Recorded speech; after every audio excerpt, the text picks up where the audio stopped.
Tyrod Taylor gives the Jets a game manager at quarterback. They need to find something extra if they want to win against Tampa Bay. Locked On Jets starts now.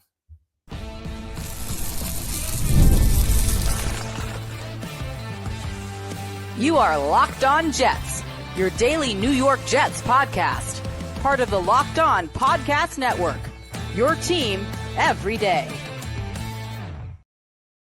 Welcome. This is the Locked On Jets podcast, part of the Locked On Podcast Network, your team every day. It is Friday, September 19th, 2025, and I'm your host, John B. from GangGreenNation.com. Thanking you so much for making the show your first listen or first watch every day. A big shout out to you everydayers. This is a daily podcast covering the New York Jets with new episodes each day through the week, Monday through Friday, and today's episode is brought to you by FanDuel. Right now, new customers can bet just $5, and if your bet wins, you'll get $300 in bonus bets to use across the app. Well, the Jets are in Tampa Bay this weekend. It is week 3 action. Jets and Bucs, 1 p.m. Eastern time on Sunday. The game will be shown on Fox. Today, we are previewing the game. We're going to talk about how some wild card factors could potentially lead to a Jets upset victory. We'll talk about how injuries could mix things up, particularly in the battle between the Bucs offensive line and the Jets defensive line.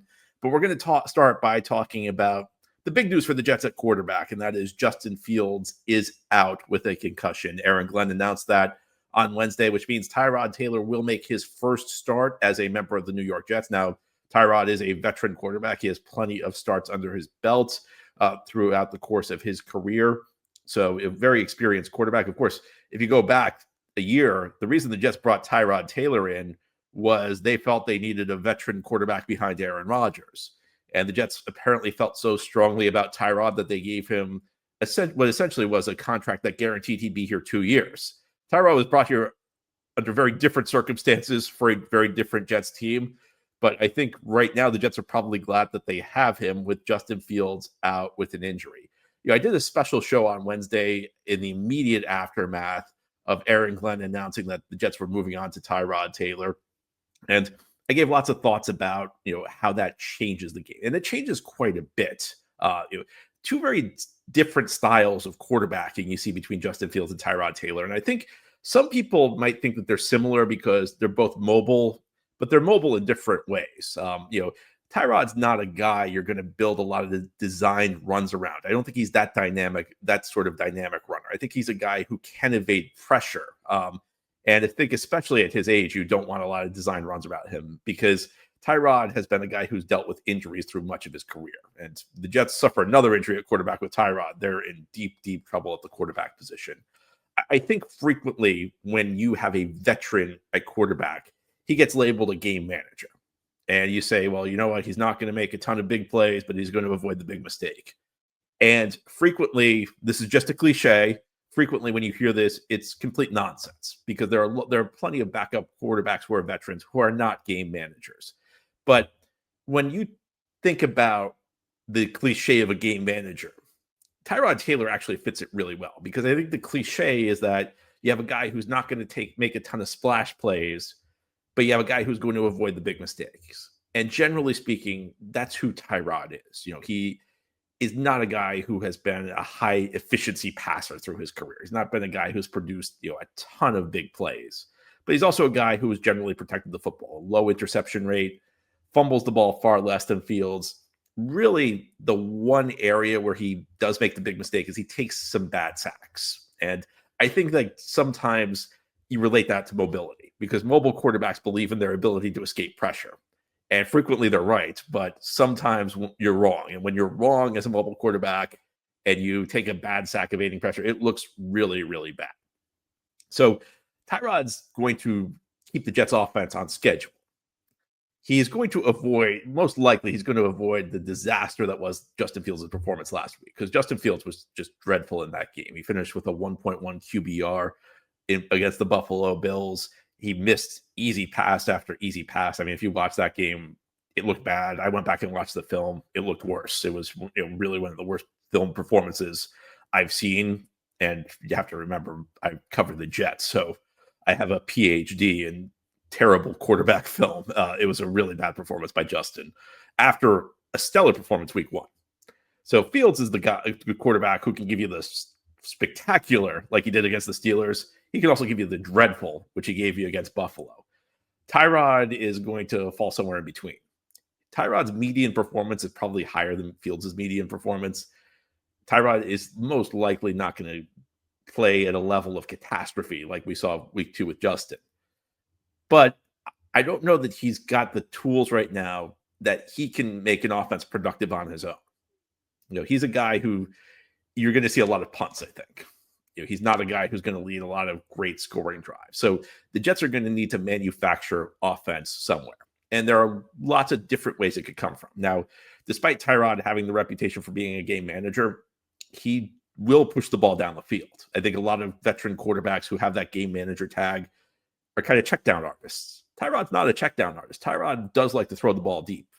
He's not that great at throwing the ball deep, but he likes to throw the ball deep. So maybe you just run into a day where you just connect on something. Maybe it's Garrett Wilson, maybe it's Arian Smith, and you hit a couple deep balls. That could be the type of thing that sustains the offense. The odd Tyrod game where he produces big numbers. It can happen. It has happened. It doesn't happen often, but it's a possibility.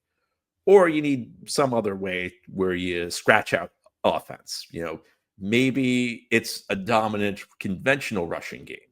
The Jets are not going to be as dynamic as a rushing attack without Justin Fields in there because you're taking the quarterback out of the equation.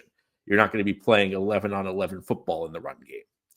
One of the things that makes the run game tough is that usually your quarterback doesn't really help you in the run game because your quarterback's just handing the ball off. So he's not running the ball and he's not blocking. Justin Fields changes that dynamic when he's in there because Justin Fields actually is a threat to run. So you can essentially leave one guy unblocked and essentially use him as a read guy. Fields can read that guy and either hand the ball off or keep it himself. Tyrod, you could do it here or there. You could show it. You're not going to do it as frequently, though, which means there's going to be more on the offensive line. There's going to be more on Breece Hall and Braylon Allen and Isaiah Davis. And it seems pretty clear that despite all of the preseason declarations that we were going to have a 3-man rotation, right now it's very much a situation where Breece Hall is the lead back. And it should be. Breece has looked good the first 2 weeks. The numbers may not have been there week 2, but I thought Breece was still hitting the holes pretty hard. There was decisiveness that's been lacking over the last couple of years. So maybe it's that. Maybe you just manufacture something. Maybe there's an Arian Smith play where you get him the ball in space and he uses that speed to produce a splash play or two. I think that for the Jets to produce enough offense in this game, there's going to have to be something unexpected that happens. But in the NFL, unexpected things happen on a weekly basis. And sometimes you just get that play or two or that series or two that you weren't expecting that turns a pretty undynamic offense. And I think if we're being honest, Tyrod will avoid the big mistake. He's probably not going to throw intercept. Of course, you could also have unexpected bad games. You could have an unexpected game where Tyrod makes those mistakes. But that's not something that we're going into the game thinking is going to happen. But the Jets essentially need something unusual to happen on the offensive side of the ball in this game. Otherwise, we're looking at a game where they're probably going to put up something like 13 to 17 points and punt the ball a lot. And quite frankly, for where the defense is right now, that's probably not going to be good enough to win the game. Of course, probably is not a definitive statement. And here on the Locked On Jets podcast, we'll look at the matchup between the Jets defense and the Buccaneers offense. And it's very, very difficult after the first 2 weeks to have much confidence in what the Jets are doing on the defensive side of the ball. The Jets may be the NFL's worst defense through the first 2 weeks, but there are a couple of silver linings in this game. There are a couple of reasons for hope that the Jets can turn this thing around, at least in week 3. We'll talk about what they are as we continue here on this Friday edition of Locked On Jets. It's almost the weekend. Time to look back and crown this week's MVP on Who Delivered, powered by DoorDash. Just like you can win every Saturday with DoorDash Streaks, saving more every time you order, these people delivered when it mattered most. Let's break it down.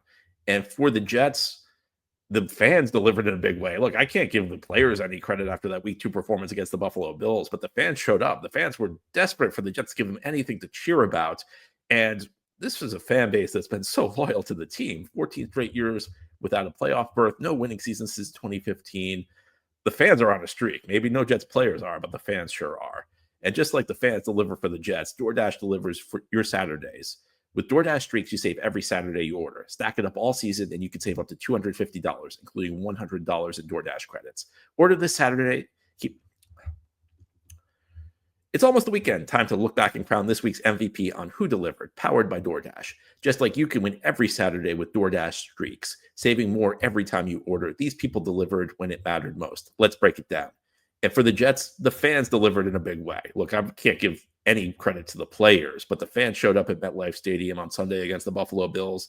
They were desperate for anything to feel good about, anything to cheer about. Jets did not give it to them. But after 14 straight years of no playoffs, the fans are still out there being loyal. The fans are on a streak. And just like Jets fans deliver for the Jets, DoorDash delivers your Saturdays. With DoorDash streaks, you save every Saturday you order. Stack it up all season, and you can save up to $250, including $100 in DoorDash credits. Order this Saturday. Keep the streak alive. Fuel your game day only with DoorDash. Terms apply. Promo period through November 18th. Today's episode of Locked On Jets is also brought to you by FanDuel. The NFL season is here, and FanDuel is making sure you're ready for kickoff with a can't-miss offer. Right now, new customers can bet just $5, and if your bet wins, you'll get $300 in bonus bets to use across the app.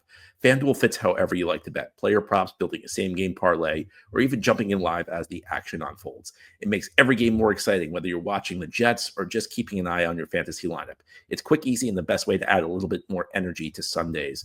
On FanDuel, the Jets are 6.5-point road underdogs against the Tampa Bay Buccaneers. I don't know many Jets fans are that confident in this team right now, particularly with its backup quarterback. But if you want to get in on the action, FanDuel is the place to do it. So are you ready to play? Download the FanDuel app now by visiting FanDuel.com to get started. That's FanDuel.com to place your first $5 bet. Thank you so much for making Locked On Jets your first listen or first watch every day. And a big shout out to you everydayers. This is a daily podcast covering the New York Jets with new episodes each day through the week, Monday through Friday. Jets are in Tampa Bay this weekend. It is week 3 action in the NFL. Jets and Bucks scheduled to play 1 p.m. Eastern Sunday on Fox. Jets are on the road in this game. In some ways, I feel like getting on the road may not be the worst thing for this team because the Jets are 0-2, and this is a very, very unhappy fan base. And it's difficult to blame the fan base. I think part of the issue the Jets have right now is if Aaron Glenn is going to fix this thing, it's going to take time. And this is not a fan base with patience right now. And this should not be a fan base with patience because we've heard over and over from the Jets, starting with the ownership, we just need to have patience and everything will work out. And so often it hasn't worked out. So, you have people with no credibility telling you we need to have patience. Unfortunately, patience is required. So, maybe the best thing in the world for the Jets is to get away from New York this week because after that performance week 2 against the Buffalo Bills, you have a very understandably upset fan base. So how do the Jets pull an upset against the Tampa Bay Buccaneers? They're road underdogs, about a touchdown, according to our partners at FanDuel. They need to get a better defensive performance. The Jets have given up 30 points in back-to-back weeks. And one of the things that heading into the season, it seemed like was that the defense would be ahead of the offense. Well, that hasn't been the case so far. In fact, the offense, despite a dreadful performance week 2 against the Bills, has been ahead of the defense.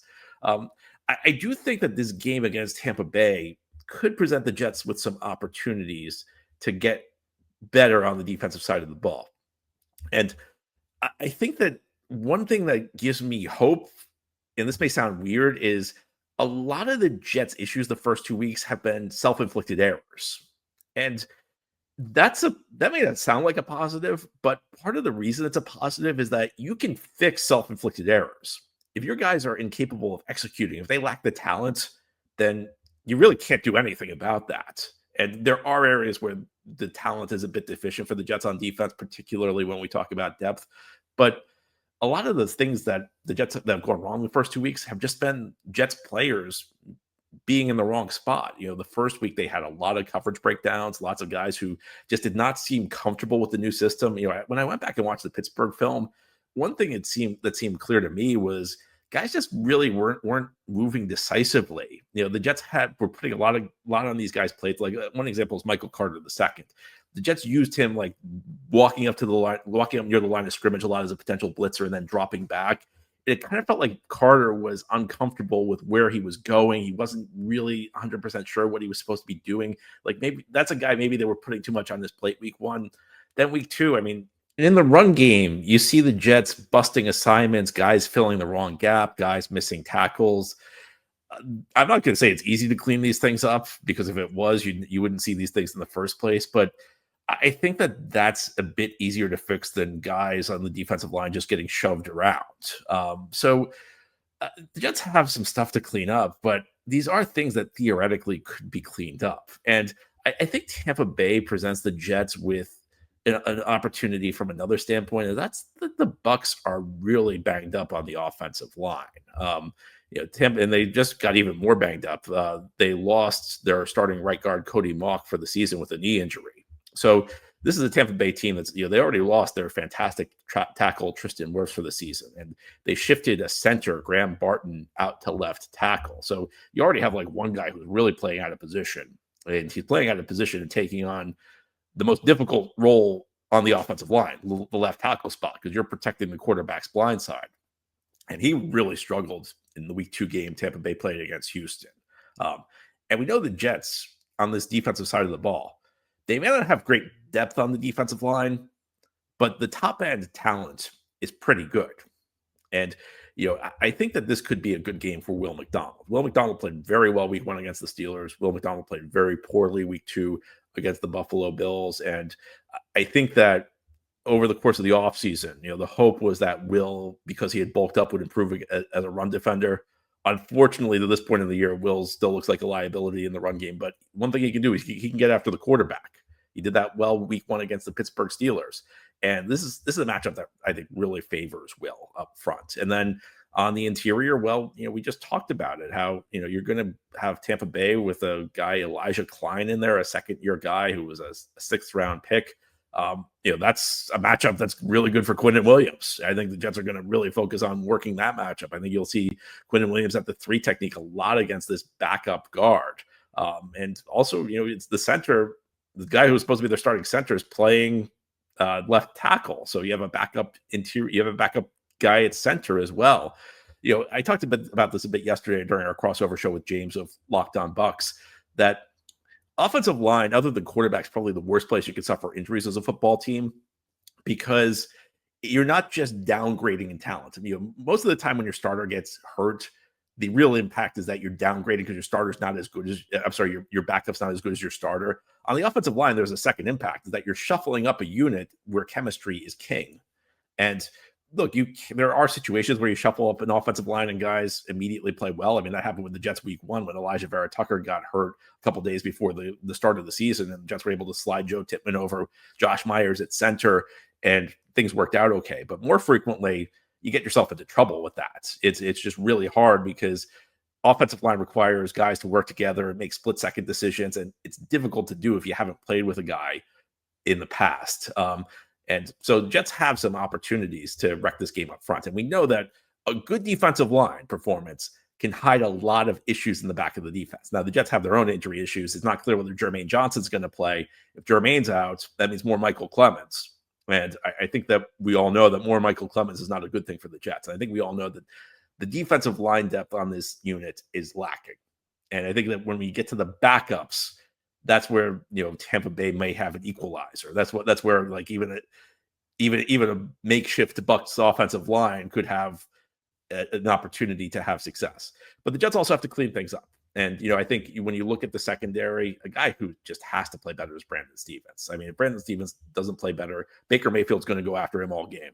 That's I think it's clear that the book is out on the Jets right now. And Sauce Gardner is. I know Sauce had a few hiccups against Buffalo. Sauce is off to a good start this season. Sauce looks like more like the 2023, 2022 Sauce than the 2024 Sauce. So, this looks like a guy who's finding his form, getting back to being an all-pro. And you got to continue to prove it every single week.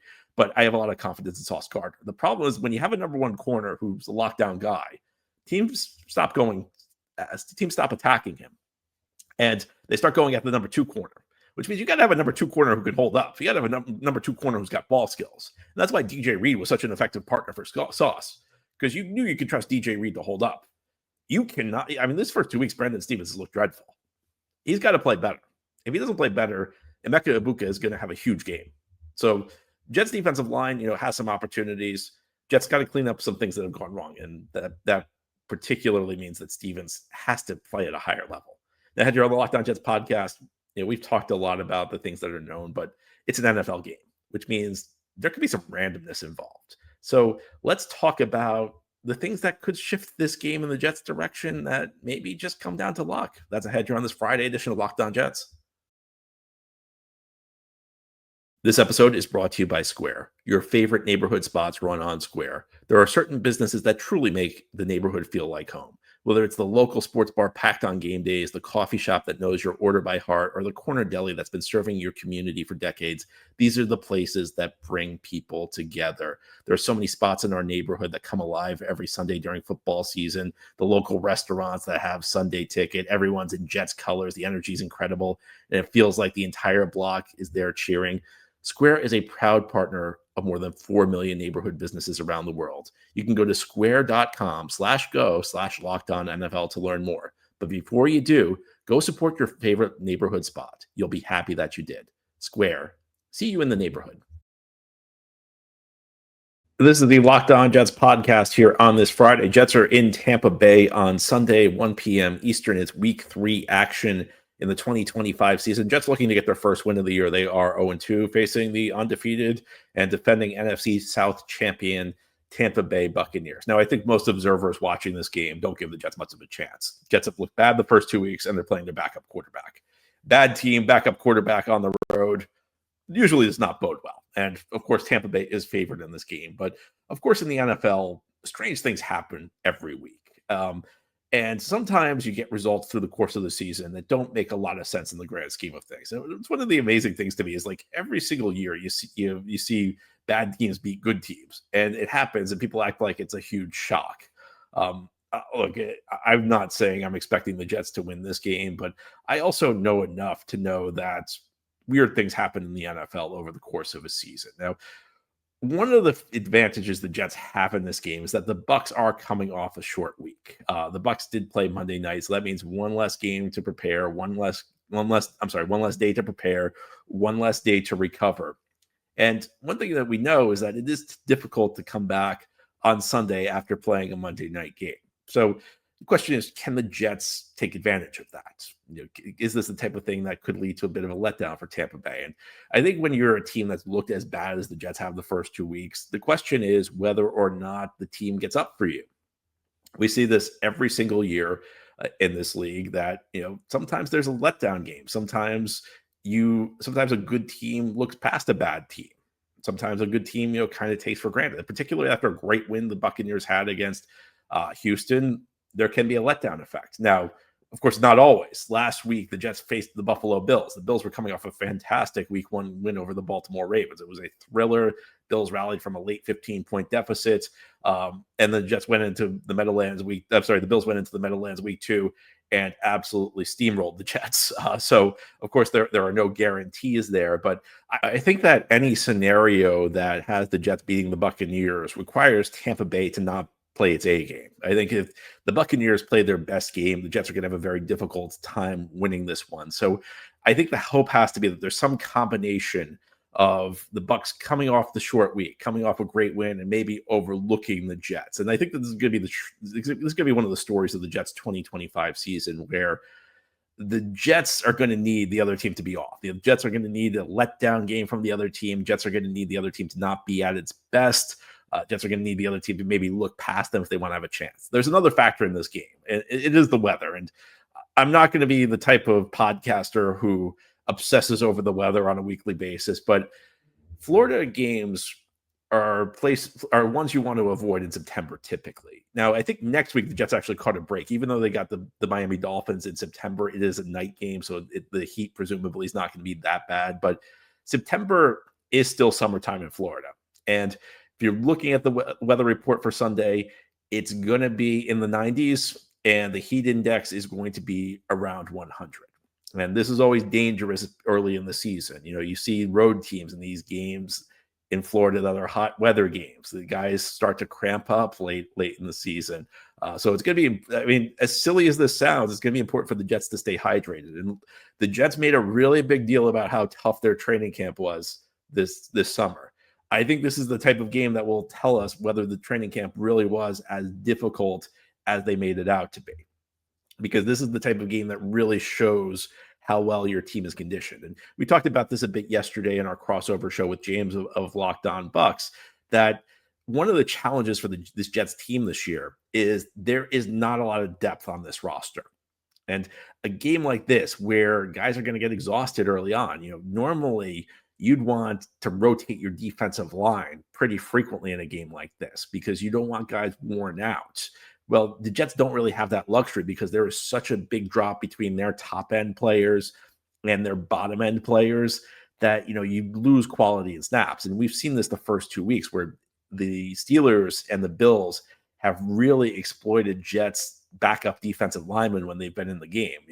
I mean, there were a couple instances in week 1 where Aaron Rodgers saw the Jets had a bunch of backups on the field and he went no huddle. He moved up tempo to keep the Jets backups on the field and prevent the Jets from subbing in their starters. And Pittsburgh used that to great effect. Those were successful plays for the Pittsburgh Steelers. This is a challenge for the Jets. You have to find the balance between keeping your guys on the field and making sure that they're going to have enough energy for the end of the game. This is not going to be an easy task for the New York Jets. And then beyond that, look, the Jets are going to need some lucky things to happen. The Jets are going to need good fumble luck in this game. Jets are going to need a few bounces of the ball to go their way. Maybe bad call that goes against Tampa Bay for once. Maybe a bad call that doesn't go against the Jets for once.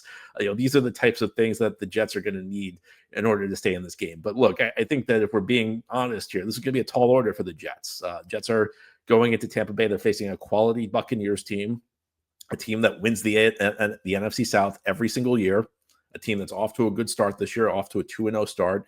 They do have some issues, and there are some opportunities for the Jets to win this game. Maybe for once the Jets get a little bit of fortune on their side. But going into a game like this on the road, backup quarterback, bad team versus good team, it's going to be tough. But, hey, there are surprises in the NFL every week, and maybe we can hope for a surprise this week. Anyway, that's all for today's episode. This has been the Locked On Jets podcast, part of the Locked On Podcast Network. Your team every day is our motto. As always, if you enjoy the show, hit the subscribe button where you're watching or listening so that you never miss an episode. If you enjoy the show and are listening on a podcast source, give it a 5-star review. And if you're watching on YouTube and enjoy the show, please give this episode a big thumbs up. It helps us out and helps other Jets fans find the podcast. Enjoy your weekend, everybody. Enjoy the game. We'll be back after Jets Bucks to break down what happened.